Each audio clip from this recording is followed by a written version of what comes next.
بالله من الشيطان الرجيم. بسم الله الرحمن الرحيم. الحمد لله رب العالمين، والصلاة والسلام على سيدنا محمد وعلى آله الطيبين الطاهرين.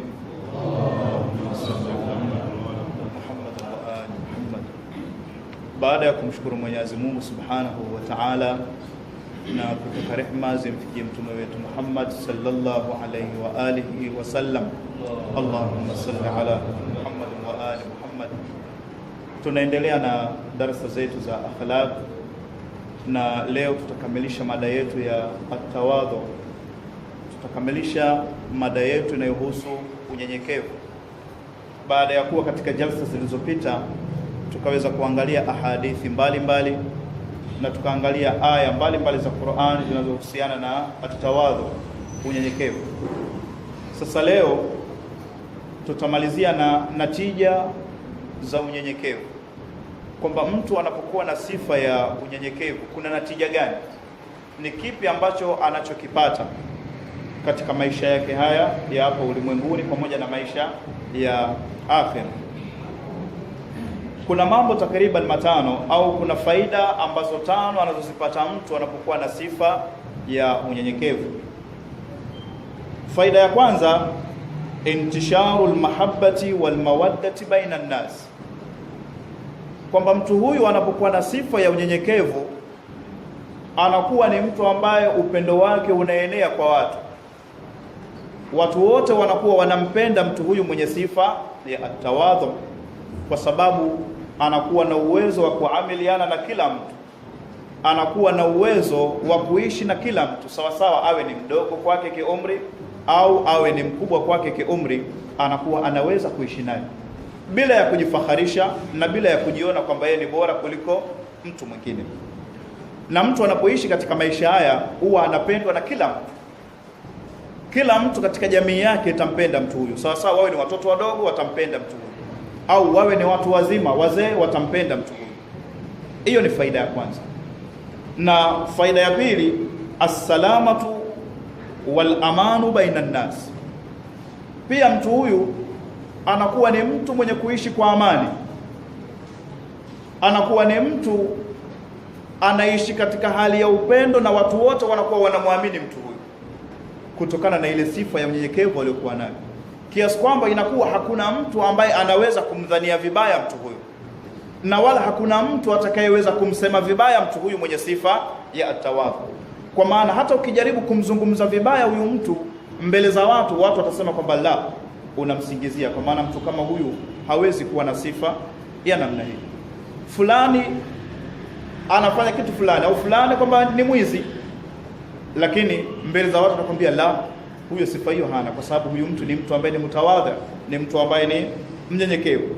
Kwa hiyo watu wanakuwa wana amani na wewe, hakuna mtu atakayeweza kukuzungumza vibaya. Hiyo ni natija ya pili ya mtu mwenye sifa ya at-tawadhu. Na faida ya tatu, almahabatu wal ihtiramu minan nas, mtu mwenye sifa ya at-tawadhu anakuwa ni mtu mwenye haiba, yani anakuwa ni mtu ambaye ule mtazamo wake au ule muonekano wake mbele za watu unakuwa ni muonekano tofauti na watu wengine. Muonekano wake unakuwa ni muonekano wenye heshima, kiasi kwamba utakuja kujiona hata kama ukiwa ule umri wako ni mdogo, lakini utakuja kuona kwamba wale wanaokuheshimu na kukupa ihtiramu kubwa sana ni watu ambao wamekuzidi kiumri. Utakuja kuona wakati mwingine ni mtu ni mzee ambaye wewe anastahili kukuita mwanawe au kukuita mjukuu wake, lakini utamuona anakunyenyekea na kukuheshimu heshima ya hali ya juu, kiasi kwamba mpaka wewe mwenyewe kijana utaona aibu kutokana na zile heshima ambazo yule mtu mzima anazokupa wewe. Hii si hivi hivi tu, bali anakupa kutokana na ile sifa yako yani ya at-tawadhu, kwa maana unakuwa una haiba, unakuwa una muonekano mzuri mbele za watu. Hiyo ni natija ya tatu. Natija ya nne, at-ta'atu wash-shukru lil-khaliq al-azim. Ukiwa na sifa ya tawadhu utakuwa ni mtu mwenye kutii mbele ya Mwenyezi Mungu Subhanahu wa Ta'ala, na utakuwa ni mtu mwenye kumshukuru Mwenyezi Mungu mtukufu, kwa maana hautokuwa na sifa ya kibri, bali utakuwa na sifa ya kutii zile amri zote za Mwenyezi Mungu. na utakuwa una sifa ya kushukuru kila neema ambayo Mungu amekujalia. Na faida ya tano ya mwisho, nashrun lilfadilati wal akhlaqil hamida.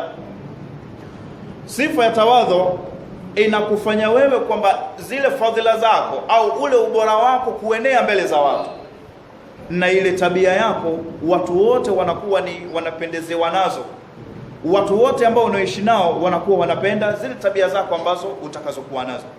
Hizi ni natija tano ambazo utakazozipata kwa mtu ambaye utakayekuwa umejipamba na sifa ya at-tawadhu. Mwisho kabisa tunamalizia kisa cha Allama Sibzuwar. Huyu ni mtu mmoja katika maulama wakubwa, na huyu alikuwa ni mwanafalsafa na alikuwa ni mtu ambaye ni hakimu, mtu ambaye mwenye hikima.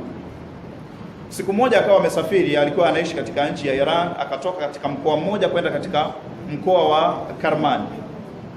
Kule alivyokwenda yeye ni mgeni na hakuna anayemtambua kwamba huyu Allama Sibzuwar kuwa ni nani. Akawa amekwenda sehemu hiyo ni ya ugeni. Alipofika pale akafika katika madrasa moja ambayo ni shibhul hauza, ipo kama hauza kidogo na mustawa fulani. Akawa amekwenda pale, alipokwenda akakutana na yule msimamizi wa ile madrasa. Yule Allama Sibzuwar akamwambia yule msimamizi kwamba nahitaji nipate chumba na mimi niishi hapa. Yule msimamizi akamwambia la, hapa sisi hatutakupa nafasi, kwa sababu hii sehemu ni mahsusi kwa ajili ya wanafunzi tu basi, ama kwa mtu mwingine ambaye hatumtambui sehemu hii hatohusika nayo, hatofaa kubaki hapa. Lakini Allama Sibzuwar akaendelea kuzungumza na yule msimamizi pale wa ile madrasa.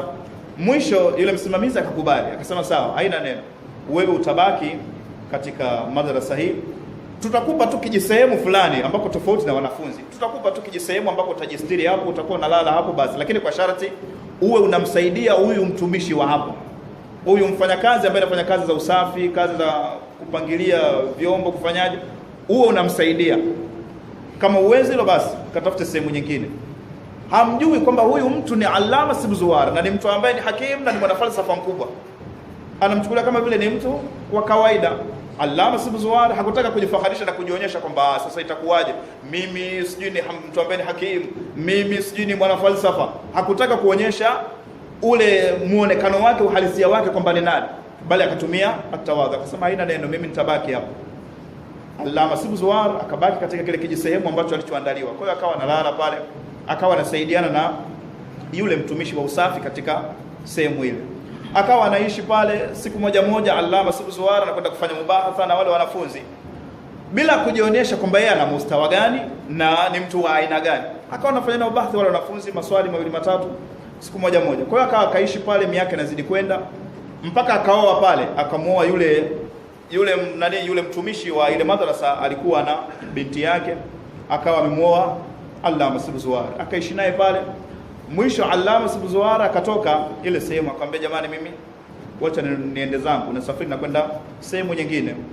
Yule akamwambia basi haina neno bwana, unaweza kwenda. Wanamchukulia kama vile ni mtu wa kawaida. Allama Sibzuwar akatoka akaenda kurudi kule katika mkoa wake ambako alikuwepo. Kule akaendelea kufundisha na akarudi katika ile hali yake, kwa maana akawa anatoa darasa zake za falsafa, darasa zake za hikma na darasa zake mbalimbali za masomo ya akiliyat. Sasa sifa zake zinazidi kukua na kuenea katika ile jamii. Sasa ikafika mahala wale wanafunzi ambao waliokuwa kule katika mji ule wa Karman, sasa wakatoka wakaenda katika ule mji ambao alipokuwepo Allama Sibzuwar kwenda kujiendeleza kwa masomo. Sasa walipofika kule wakasikia kuna sifa kule za Sibzuwar kwamba ni mtu ambaye ni alim, mtu ambaye sifa yake ni kubwa kiasi kwamba mitaa yote wanamtaja Allama Sibzuwar. Wala wakashangaa, Sibzuwar ni nani? Ni yule wa kule?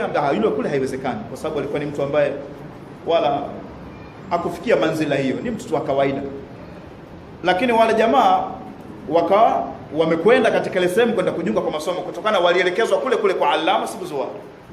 Sasa walipokwenda kule wakaja kumkuta kumbe ni yule ambaye aliyokuwepo kule. Wanamkuta ni mtu ambaye mwenye haiba, ni mtu ambaye hata kumsogelea uwezo kumsogelea, kutokana na ule ulinzi aliokuwa nao na kutokana wale wanafunzi wake ambao waliokuwa nao.